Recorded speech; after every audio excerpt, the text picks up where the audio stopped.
At first glance, everybody should know who these two actors, what actor and actress are. And even at more glance, you should know exactly from which movie this is.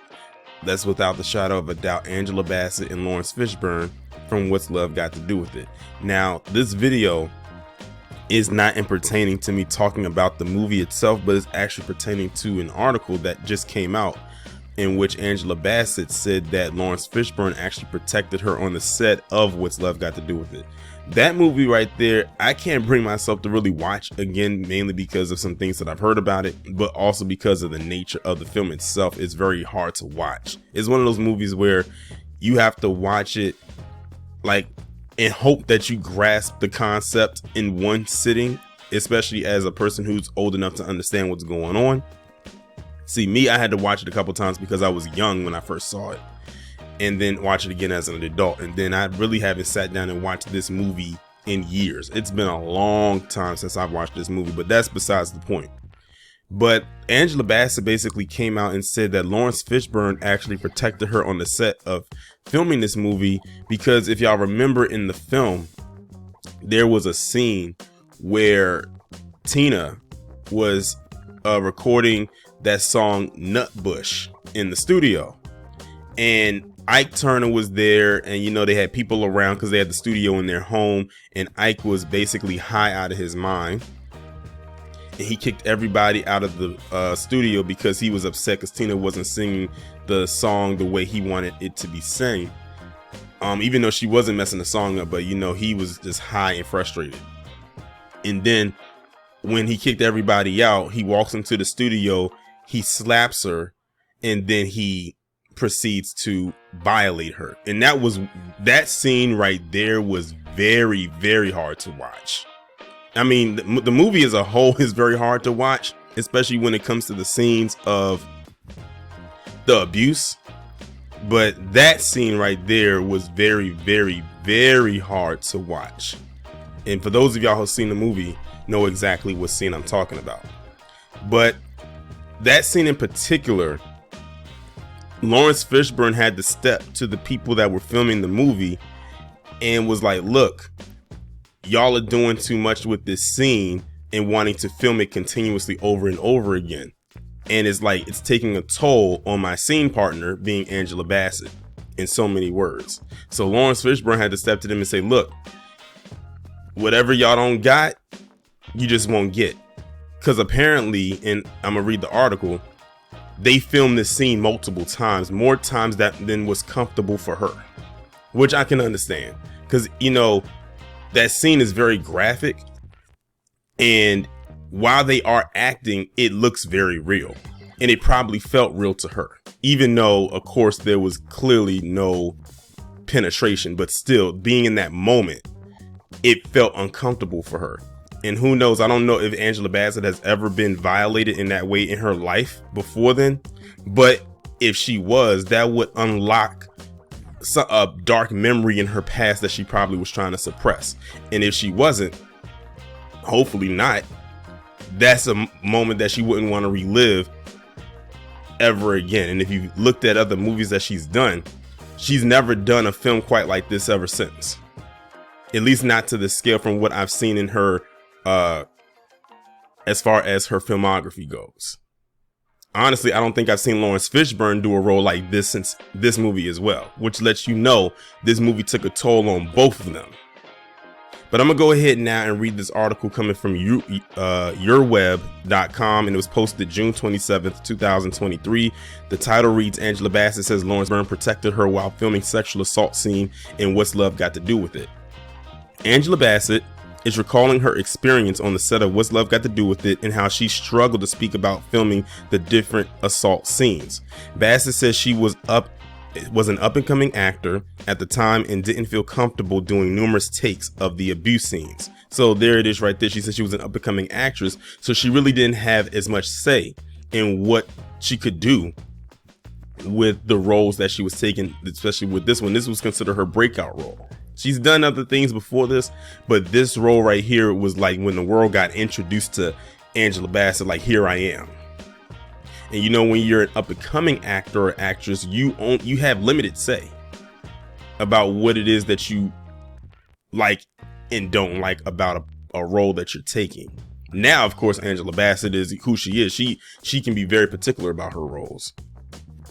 The nominated actress played late music icon Tina Turner opposite Laurence Fisburne as her abusive ex-husband Ike Turner. Speaking to Variety for the film's 30th anniversary, Bassett said Fishburne frequently advocated for her during production. He was strong, he was respectful, he could bring order, and he had discipline. When things got out of hand, as they did, he could bring some stoppage and clarity to the moment, she explained. We literally worked 16-hour days on the smallest of things, like cutting a ribbon. Bassett added, and whereas I could not, as an up-and-coming actor to this white male British director, Laurence could say, I think we got it, and then we could all go home and get some rest to be ready for the next day. The Black Panther star says she didn't want to film the sexual assault scene over and over and over again for 16 hours. Did you hear that? Did you hear how long they filmed that one scene? Now remember, I just described to y'all that scene. And listen to how long, hours to film that. For a scene that lasted all of what if we're just talking about the scene where he violates her in the studio, lasted all of what, maybe a minute and a half.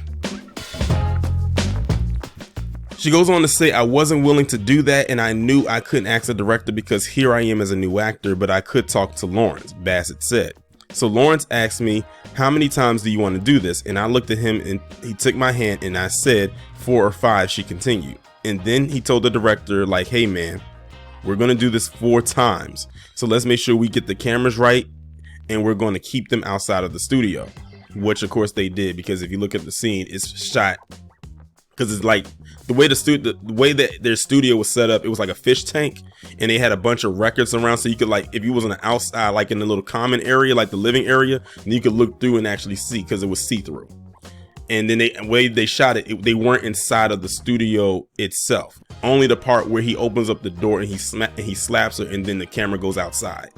And they're not inside the actual studio itself.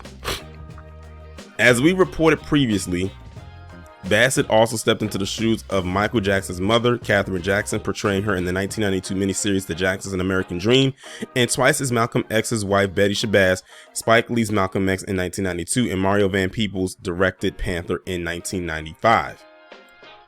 We spoke with her in 2002 about her portrayal of Rosa Parks in the CBS film The Rosa Parks Story. I'm just trying to remain truthful, as human as possible, and so far it has worked out for me. Bassett said of their reactions to her cinematic work, Tina, Miss Shabazz, Katherine Jackson, Parks, it all worked out positively, and that they appreciated their portrayals. Let me just say kudos to Laurence Fisburne for stepping in and doing what he felt he had to do to protect his co-star. Because when Angela went to him and told him that, he could have easily ignored her and just went by whatever the director said. Now, keep in mind, this was not the first time that Angela and Laurence worked together, as they did work together 2 years prior on Boys in the Hood. Came out in 1991. Although her role in that movie was very short because she was only relegated to like the first part of the movie. And her role in the first part of the movie lasted like all of about 10 minutes. And I think she only had like 2 scenes. So, you know, she was in there as well, playing opposite Laurence Fishburne and that as the mother of Trey. And then that's when she went on to do other roles, like how she played, like they said, Betty Shabazz in Malcolm X, and how she played Katherine Jackson in The Jackson American Dream. But then they came back together to work on What's Love Got to Do with It. And then, of course, I don't think they worked on another film together until Akeelah and the Bee, which came out in 2006.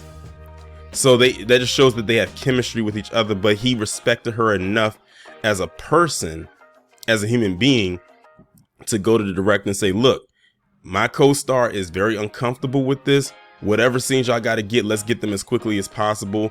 And he asked her, how long do you want to go? She said 4 or 5 times. And notice he went with the minimum she gave. She said 4 or 5 times. He went with the minimum that she suggested instead of saying the max, which was 5, which is very dope of him to do. So he was very respectful and he was very considerate of her, as like I said, as a person, as a human being, as a woman, to actually do that, which is probably why their friendship is still strong to this day. And I'm glad that Angela put this story out there, because I would have never known. This actually makes me look at Laurence Fisburne in a whole nother light. Not saying I didn't look at him any differently, because Laurence Fisburne, as we know, is a very talented actor who should get way more than what he has been receiving in the last few years. Granted, he's been on Blackish as a reoccurring character on a television show that was very wildly successful on a very huge primetime network. But he should definitely continue to get more work to keep his name out there. And if it was up to me, just based off of that, I would try to find something for him to do that caters to his talents. Because as we know, Laurence Fisburne is a very, very talented actor. And I want him to have even more longevity in his career, just as Angela is having right now. But definitely kudos to Laurence Fisburne for doing that.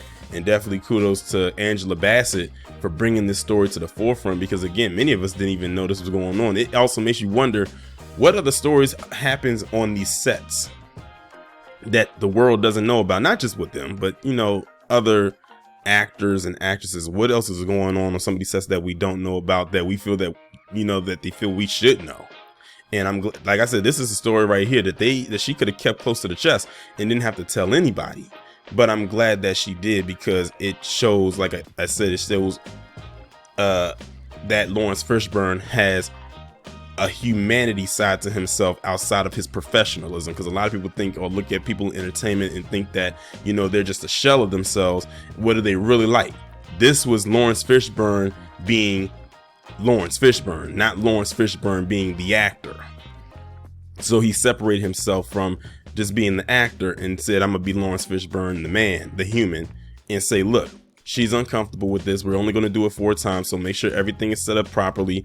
And apparently, from, you know, even though she didn't say it, apparently they did it in 4 takes. So there you go.